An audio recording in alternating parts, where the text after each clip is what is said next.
মনে রাখবেন, কিছু কিছু দুষ্ট জিনের উপদ্রব আছে, আপনি খেয়ালও করেন না। ঘরে ঘরে মানুষ এটা ফিল করছে না।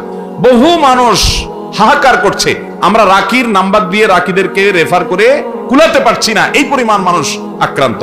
বাচ্চা কাচ্চা অস্বাভাবিক দুষ্টামি করে, মানে সীমাহীন, মানে কোনো স্বাভাবিক কিছু না। বুঝবেন দুষ্ট জিনের ভয়ঙ্কর প্রভাব ওর উপরে পড়ছে। আমি বুকে হাত রেখে বলতে পারি, আপনি আল্লাহর কুদরত যদি দেখতে চান সরাসরি, দুষ্ট জিনের উপদ্রব আছে যে বাসায়, সে বাসায় আপনি সূরা বাকারার তেলাওয়াত চালু করে দেন। আমি প্রায় বিভিন্ন জায়গায় বলি। আজকে গাড়িতে আসতে আসতে মুফতি সাইফুল ইসলাম ভাইয়ের সঙ্গে আমরা আলোচনা করছিলাম।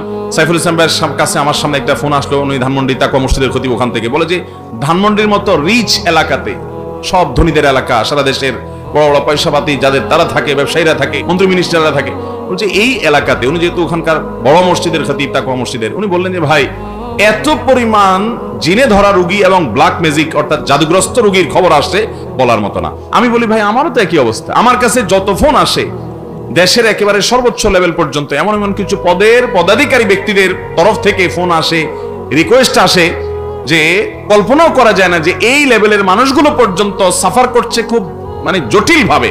ঘরে ঘরে দুষ্ট জিনের উপদ্রব মানুষ লক্ষ্য করে না।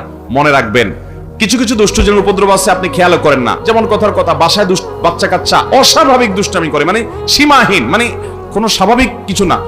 বুঝবেন দুষ্ট জিনের ভয়ঙ্কর প্রভাব ওর উপরে পড়ছে।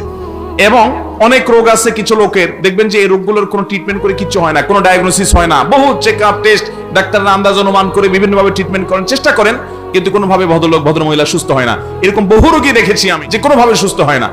এগুলোর বেশিরভাগ ব্ল্যাক ম্যাজিক এবং দুষ্ট জিনের রোগী। ঘরে ঘরে আমাকে সাথে সাথে জিজ্ঞেস করলেন ওনারা, মুফতি সাইফুল ইসলাম ভাই এবং আমাদের তানভীর ভাই ওনারা আছে, ওনারা জিজ্ঞেস করলেন যে ভাই এটা কেন হয়? আমি বললাম কেন হয়, জিন, দুষ্ট জিন অর্থাৎ শয়তান তার উপযোগী জায়গা পাইলে সে সেখানে খুঁটি গাড়ে। আমাদের বাসা বাড়িগুলোতে হারাম এই পরিমাণ হয়, আপনি ইউটিউবে ওয়াজ শুনতে যান, শুরুতে আগে পান্ডা অ্যাডভার্টাইজ দিয়ে নিবে, এরপর আরো বিভিন্ন অ্যাডভার্টাইজ আসবে এবং মিউজিক আসবে, এগুলা চলবে।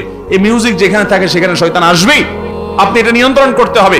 আপনার বাসায় বিভিন্ন প্রাণীর ছবি টাঙিয়ে রাখবেন, এখানে শয়তান আসবেই। রহমতের ফেরেশতা ঢুকেন, হাদিসে বলা আছে, এখানে আপনার এই অবস্থা হবে। ঘরে ঘরে মানুষ এটা ফিল করছে না। বহু মানুষ হাহাকার করছে, আমরা রাকির নাম্বার দিয়ে রাকিদেরকে রেফার করে কুলাতে পারছি না, এই পরিমাণ মানুষ আক্রান্ত। বাঁচবেন কিভাবে? আমি সব জায়গায় বলার চেষ্টা করি ভাইরা আমার। নাম্বার 1, গুনাহমুক্ত বাসা করেন, বাসা বাড়িতে গুনাহ করবেন না, এগুলো থেকে বাঁচান বাসা বাড়িকে। সবচেয়ে বড় কারণ হলো, দ্বিতীয় নাম্বার যেটা বলবো সেটা হলো, আজ কোরআন তেলাওয়াত আমাদের বাসা থেকে উঠে গেছে। আমরা এখন বড় জোর ইউটিউবে একটু তেলাওয়াত চালাই দেই। আল্লাহর কসম করে বলছি, যেই বাসায় কোরআন তেলাওয়াত নিয়মিত হয়, আওয়াজ করে, শব্দ করে, ওই বাসায় ব্ল্যাক ম্যাজিক দুষ্ট জিন থাকতে পারে না।